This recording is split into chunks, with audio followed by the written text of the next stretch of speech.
The politics of this country is turning to be a two-horse race between the Deputy President, Dr. William Samoei Ruto, who is still the front runner, and Raila Odinga, who is taking the overtaking lane.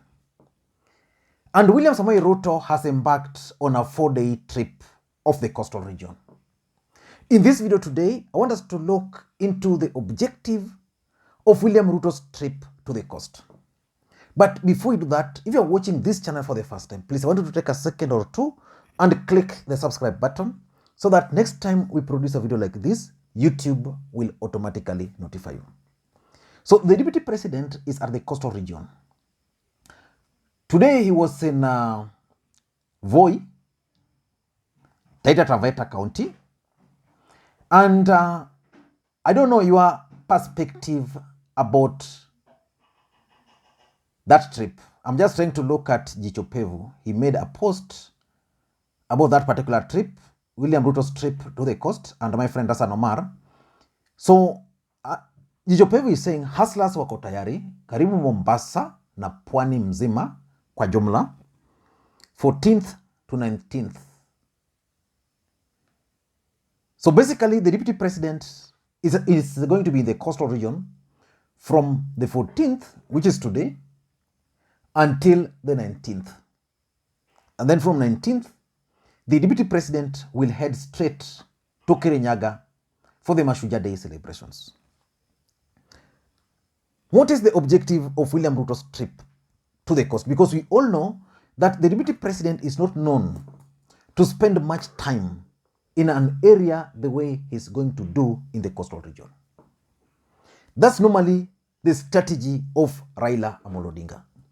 William Ruto's strategies are always very simple.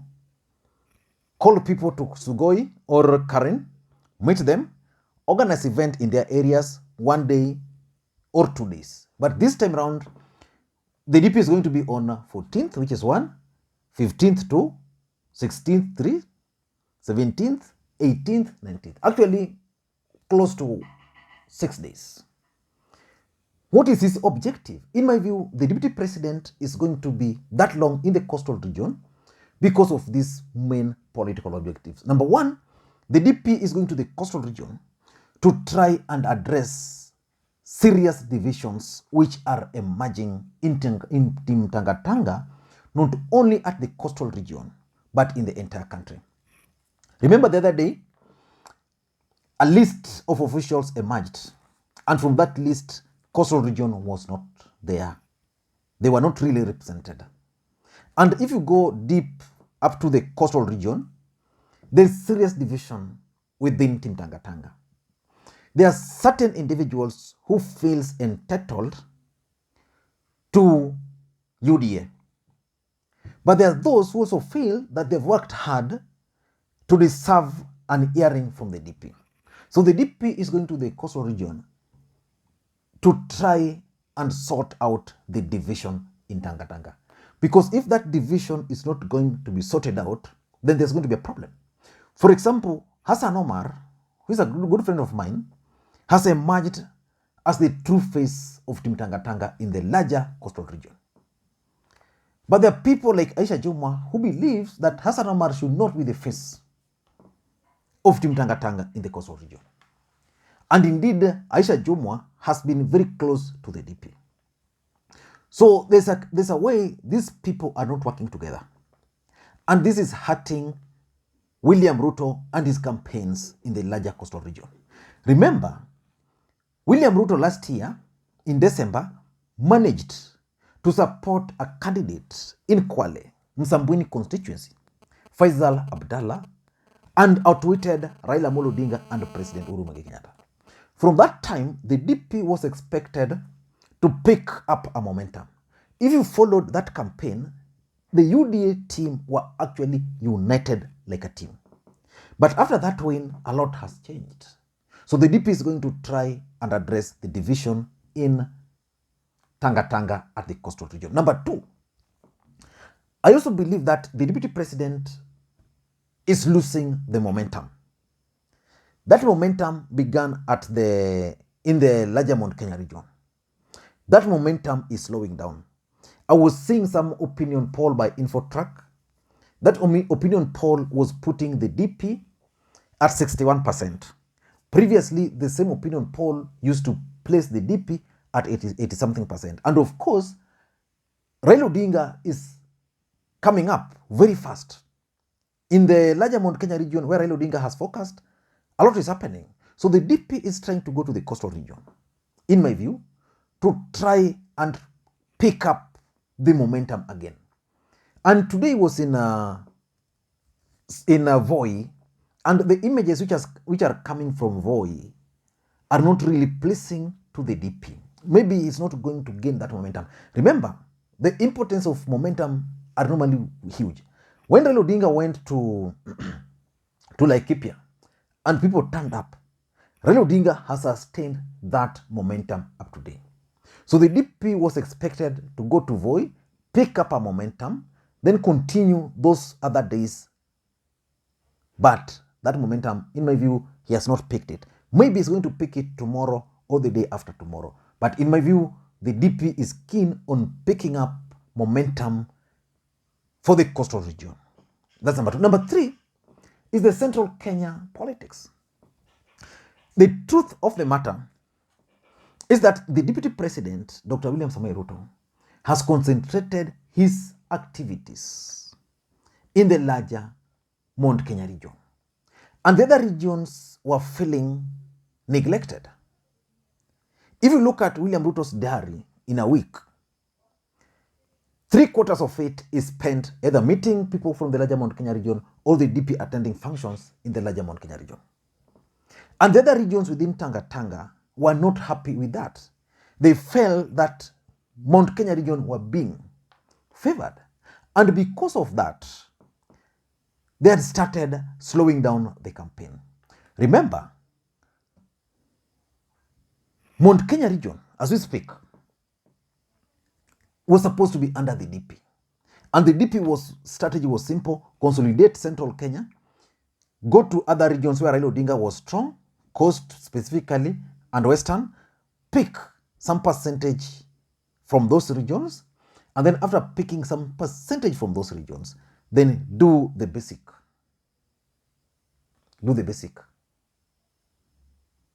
Lock out Raila Odinga. But Mount Kenya region is turning out to be slippery or a battlefield.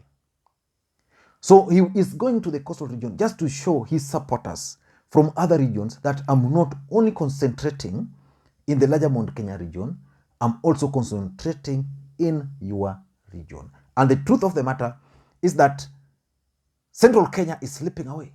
And the fact that it's slipping, like if it's true that opinion poll, I don't personally believe in most of those opinion polls, by the way, assuming that the DP has reduced from 80 something to say 60 something, that's serious. So the DP will have to figure out how it's going to cover for those lost ground. And because Raila Odinga is not concentrating in the larger Mount Kenya region, the DP is going outside there to do one thing: to try and win those regions in his favor at the expense of Raila Odinga. So if Raila Odinga is going to gain ground in, say, Mount Kenya by 1 million votes, the DP is going to the coastal region to get that kind of support to cancel it. So that's number four, in my view, is Raila Odinga factor. Raila Odinga is on the overtaking lane. He's coming. He has started going to the larger Mount Kenya region and is climbing that mountain. And this is worrying the Deputy President. So it means, therefore, that as Raila Odinga was focusing more on the larger Mount Kenya region, which he was gaining traction and the momentum was there, so the DP is going to coastal region so that tomorrow Raila Odinga can figure out that, why should I allow the DP to try and consolidate the coastal region? So Raila Odinga might decide that I'm not going to allow this. So he will be forced to leave his campaigns and try to follow the DP, because at some point it had reached a point in this country where the DP had now started following Raila Odinga. So if Raila Odinga is in the coastal region, okay, in Laikipia, the DP would schedule a meeting again in Laikipia, something like that. But the fact of the matter is that Raila Odinga is gaining serious momentum. And because he's gaining the momentum, the DP has to distract him, go to his stronghold. Then Raila Odinga will be distracted.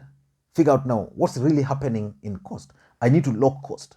So Raila Odinga will now not focus on the larger Mount Kenya region. He will try to make a comeback at the coast. And lastly, I also tend to think that the DP is under a lot of pressure from his key supporters from the coastal region, in my view, to also go to that region. Why? Raila Odinga has been to the coastal region severally. The DP has been missing in action. Even as the Mula Umoja at the coastal region, Raila Odinga was there. And there are certain issues which he talked about which are affecting the people of the larger coastal region. So the supporters of the DP, like my friend Hassan Omar, are worried that what's really happening? Why is our leader not coming to counter whatever Raila Odinga is trying to do in our region? I don't know what you think, but I tend to think that the DP is on a mission, and whether that mission is going to be successful or not is something we can't tell as at now. But let us wait and see, for example, in the next 2 or 3 days. If he's going to pick the momentum, then he's going to succeed. I don't know what to think. Raila Odinga has landed in Eldoret. That meeting he will have tomorrow in Eldoret, in my view, is significant. So I'm going to do it.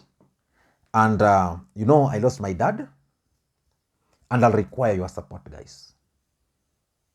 So tomorrow I'll come with a specific request on how you can help me give my dad a befitting send-off. The support I'm getting from the channel here is just amazing. We are working on a paybill number, and also for those who want M-Pesa, I'll share the M-Pesa details tomorrow. Thank you guys, and may you have a good day. Bye-bye.